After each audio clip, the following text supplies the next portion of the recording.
নমস্কাৰ বন্ধুসকল, মই অন্যতাৰ ভিতৰলৈ আপোনালোকক স্বাগতম জনাইছোঁ। বন্ধুসকল, আজি আমি আলোচনা কৰিম অসম পুলিচৰ ওপৰত। যিহেতু আপোনালোকে ইতিমধ্যে গমে পাইছে আপোনালোকক এক্সট্ৰা মাৰ্ক দিয়া হ'ব।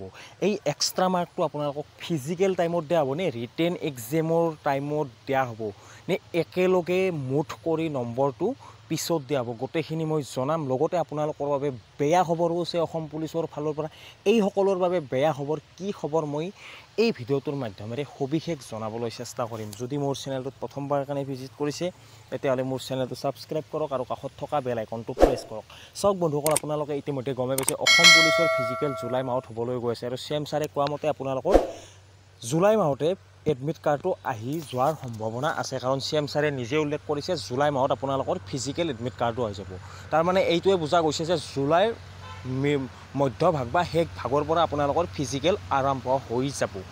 এতিয়া আছোঁ আপোনালোকক 10 নম্বৰ দিয়া এটা কথা উল্লেখ হৈ আছে এইকেইদিন। এই 10 নম্বৰটো আপোনালোকে গমে পাইছে যোনসকল ঘৰত চৰকাৰী চাকৰিয়াল নাই তেওঁলোকক দিয়া হ'ব এক্সট্ৰা মাৰ্ক, আৰু যোনসকলৰ আছে তেওঁলোকক দিয়া নহয়। এতিয়া বহুতৰে চাকৰি আছে, বহুতেই কমেণ্টত সুধি আছে যে দাদা আমাৰ দেউতাই বহুত সৰু সাধাৰণ চাকৰি এটা কৰি আছে, 20,000 পৰা 25,000ৰ ভিতৰত চাকৰি পায়, আমিও চাকৰিটো নাপাম নেকি, আমিও বহুত কষ্ট কৰিছোঁ। এনেকুৱা ধৰণৰ বহুত ধৰণৰ কুৱেশ্যন সুধি আছে।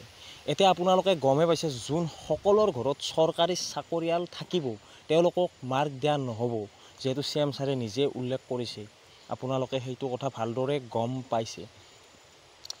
এতিয়া আহিছোঁ আপোনালোকক যে এই 10 নম্বৰটো যে দিব, এই 10 নম্বৰটো ফিজিকেল টাইমতে দিয়া হ'ব নেকি? চাওক বন্ধুসকল, এই 10 নম্বৰটো আপোনালোকক ফিজিকেল টাইমত দিয়া নহয়। এই 10 নম্বৰ টাইমটো 10 নম্বৰ মাৰ্কটো আপোনালোকক ৰিটেন এক্সামৰ টাইমতো দিয়া নহয়।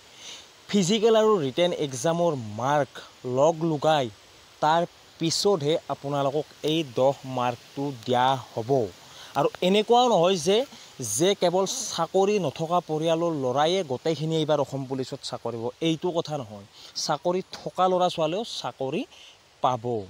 যোনসকল পৰিয়ালত চৰকাৰী চাকৰি আছে তেওঁলোকেও চাকৰি পাবলৈ সক্ষম হ'ব, আৰু যোনসকলৰ 10 নম্বৰ দিও চাকৰি পাবলৈ সক্ষম হ'ব। 10 নম্বৰ দিয়াৰ কাৰণে কিছুমানৰ বহুত সকাহ হ'ব, কাৰণ যোনসকলে যুঁজি আছে ঘৰত চাকৰি নাই পৰিয়ালত তেওঁলোকৰ বাবে বহুত সুবিধা হ'ব চাকৰিটো ল'বলৈ। এতিয়া আহিছোঁ আপোনালোকে যিহেতু সুধি আছিল যে দাদা ফিজিকেল টাইমত নম্বৰ দিয়া হ'ব নেকি 10টো, তেতিয়া দিয়া নহয়, ৰিটাৰ্ণ এক্সামতো দিয়া নহয়। একেলগে লগ কৰাৰ পিছত যদি আপোনালোকে 10 নম্বৰমান পিছত পৰি গৈছে, যদি আপোনালোকে 5 মাৰ্কৰ কাৰণে চাকৰিটো ল'ব পৰা নাই, যদি 8 মাৰ্ক, এনেকুৱা সকলকহে দিয়া হ'ব নম্বৰটো। কোনসকলক দিয়া হ'ব? কাট অফ ধৰি লৈছোঁ, কাট অফ 75 গৈছে। যদি আপোনালোকে 65 মাৰ্ক পাই থৈছে তেতিয়া আপোনাক 10 মাৰ্ক দি আপোনাক চাকৰিটো পাবলৈ সুবিধা কৰি দিব।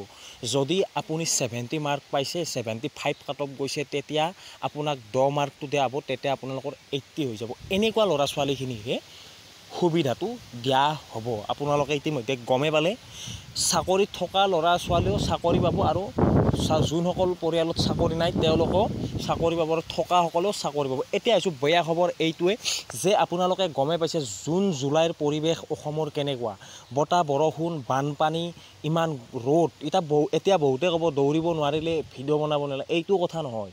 কাৰণ কিছুমান ডিষ্ট্ৰিক্টত এনেকুৱা পৰিস্থিতি হয়, মানে বহুত বোকাময় পৰিৱেশ হয়, আৰু সেই বোকাময় পৰিৱেশত এজন ল'ৰাইও দৌৰিব নোৱাৰে, পাছ কৰিবই নোৱাৰে। পাছ কৰিলেও সেই ল'ৰাকেইজনৰ ৰিটাৰ্ণ এক্সামলৈ নামেই নাহে। এনেকুৱা পৰিৱেশ গৈছে, মোৰ লগত তেনেকুৱা এটা পৰিৱেশ গুচি গৈছে। সেনেকুৱা এটা পৰিস্থিতিত ময়ো পৰিছিলোঁ। আমি যিমানখিনি 3 দিন দৌৰিছিলোঁ, এজন ল'ৰাৰো ৰিটাৰ্ণ এক্সামত নাম নাহিল বোকাময় পৰিৱেশৰ কাৰণে। যিহেতু জুন জুলাই মাহত অসমত বহুত বেয়া পৰিস্থিতি হৈ যায়, বোকা আৰু বৰষুণ। যদি সেইখিনি টাইমত ফিজিকেলটো পতা হয় তেতিয়াহ'লে অকণমান আমাৰ অসুবিধা হয়। বিশেষকৈ আপোনালোকে গমে পাইছে কেইখনমান ডিষ্ট্ৰিক্টত খুব বেছি পৰিমাণে বানপানী হোৱা দেখা যায়। আপোনালোকে সেইটো ভালদৰে অৱগত।